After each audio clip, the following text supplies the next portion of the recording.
Here's a question. Why isn't Wall Street in jail? It's a question I love. It's also the title of a great new expose in Rolling Stone. Reporter Matt Taibbi, who I'll talk to in just a moment, wanted to find an answer to that question, so he started looking into it. And a Senate investigator gave him this spoiler alert. Quote, "Everything's effed up and nobody goes to jail." That's the whole story right there. Now, that turns out to be slightly inaccurate. Actually, one guy did go to jail. His name is Bernie Madoff.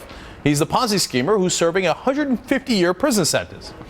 But he said in a jailhouse interview released today in the New York Times, quote, "The banks had to know, but the attitude was sort of, if you're doing something wrong, we don't want to know." And that gets it exactly right. They didn't want to know. They're making money hand over fist. Who wants to find out? By the way, you know why Madoff went to jail and no one else did? He stole from the rich. That was stupid. If you steal from the average guy, you get away with it. Now, you want to see examples? How about Dick Fuld? He was running Lehman Brothers, and of course, it imploded. You know what he walked away with? $529 million. He's suspected of hiding compensation to make it appear that he got less, and he's also suspected of lying about his compensation to Congress. What kind of charges did he get? None. How about punishment? Squat. Then let's go to Joe Cassano. He worked for AIG Financial Products, which crashed spectacularly. And by the way, that was largely thanks to Joe Cassano. Nice work, Joe. And he walked away with $280 million during his tenure. He's suspected of misrepresenting the risk of mortgage derivatives, which he famously said wouldn't, quote, lose a single dollar in the market. What kind of charges did he face? Oh my God, look at that. He also faced no charges. How about punishment? Zilcho. Who could have seen that coming? How about John Mack? He was the on-again, off-again head, and actually is the current chairman of the board of Morgan Stanley. He was investigated in 2005 for allegedly giving out insider information, which may have resulted in a quid pro quo deal worth $10 million to him personally. He also faced no charges and no punishment. And the way that that went down is actually a perfect illustration of everything that's wrong with our financial system and why they get away with all this. Gary Aguirre was the SEC investigator who smelled something fishy in Mack's dealing, so he wanted to look into it. And he, basically, this is the good guy. He was trying to do the right thing. So what happened to Gary? Well, he went to his bosses. And his bosses at the time were Paul Berger. He was the SEC's Associate Director of Enforcement. Oh, he got fired, but we're going to get back to that in a second. All right. So he goes to his bosses, the guy we just told you about. And now, where does his boss at the time work for today? Are you sitting down? Are you sitting down? Morgan Stanley. Weird. The guy who wouldn't prosecute now works for the guy he wouldn't prosecute. Then Linda Thompson. She was the SEC's Director of Enforcement, another boss of Gary. Guess where she's now? She's a lawyer representing Wall Street firms. Weird. Huh? I didn't see that coming. Now, here are the external forces who pushed back on the SEC to make sure that there was no investigation. Mary Jo White. She was an attorney representing Morgan Stanley. Guess where she was before that? She was the U.S. attorney in New York, the top cop on Wall Street.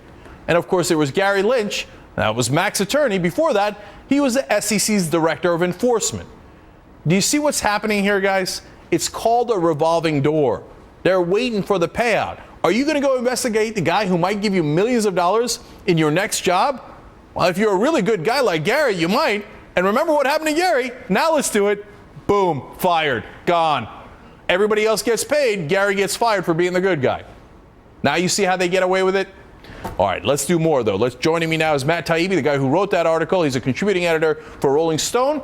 And by the way, that article appears in the new issue of Rolling Stone. It's fascinating. All right, Matt, look, I got a lot of guys who I went to school with who are part of this circuit. Mm-hmm. And if you go tell them what you tell them, or if I tell them that, they go, oh, come on, you're being totally unfair, right? Are we being unfair to them? They're just good guys trying to do their job? No, we're not being unfair. Look, in this country, the reality is if you go out and you sell a dime bag on the street and a cop sees you, there's a very good chance that you will actually go to jail. You will do real jail time.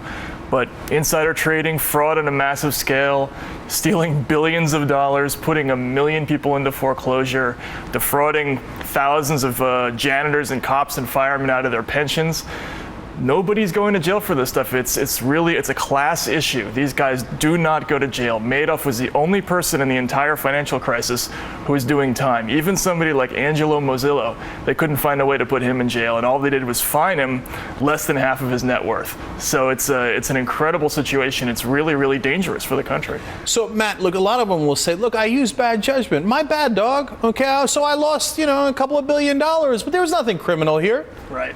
No. Look, all of these banks on a larger level were complicit in a sort of a general fraud scheme. And that fraud scheme was to sell mortgage-backed securities, toxic mortgage-backed securities as AAA rated investments. During this mortgage boom, they were essentially selling worthless crap as AAA rated investments, and they were selling it to people like pension funds. That's why your pension has decreased in value, because some banks sold you phony securities that they knew were going to blow up. That's securities fraud. That's a broad fraud scheme that all these banks were complicit in. But at another level, they were also involved in basically every kind of crime you could have in the financial services market. Insider trading, they were hiding billions of dollars of losses. Lots of these banks were involved in Enron-esque schemes to hide losses. Again, fraud, insider trading, all that stuff was going on, and nobody got prosecuted for it. At the banks, were there emails specifically saying, hey, we know this stuff is toxic, or we know it's not going to work, or we know it's junk? Yeah, absolutely. I mean, a great example is the Bear Stearns hedge fund that blew up. This was the one case that they actually took to trial, where these guys who were running this hedge fund that involved subprime mortgages, and that was the blowing up of this fund was what caused Bear Stearns to go out of business. But they had emails from these guys telling their bosses, look, we are never going to make money on this stuff. And then a few days later, they were out saying publicly, this isn't a disaster, it's all going to be fine.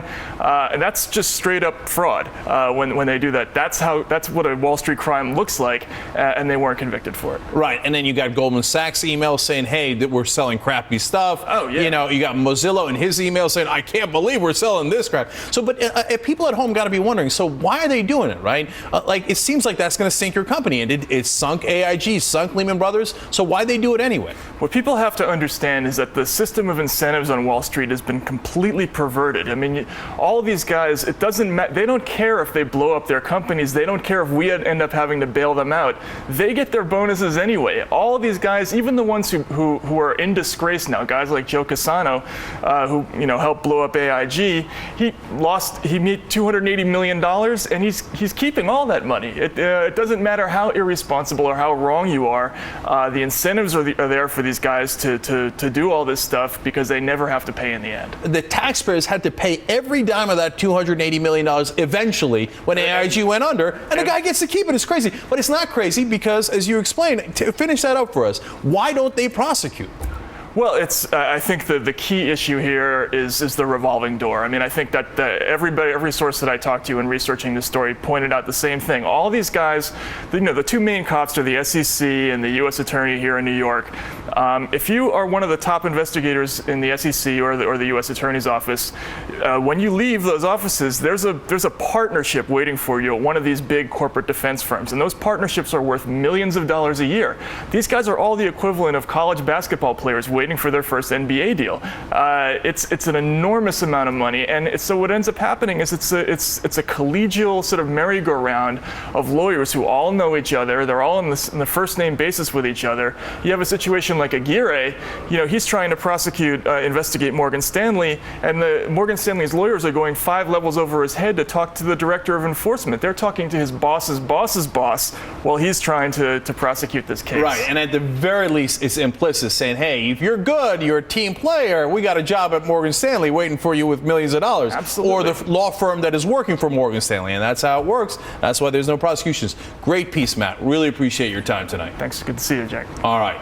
Now this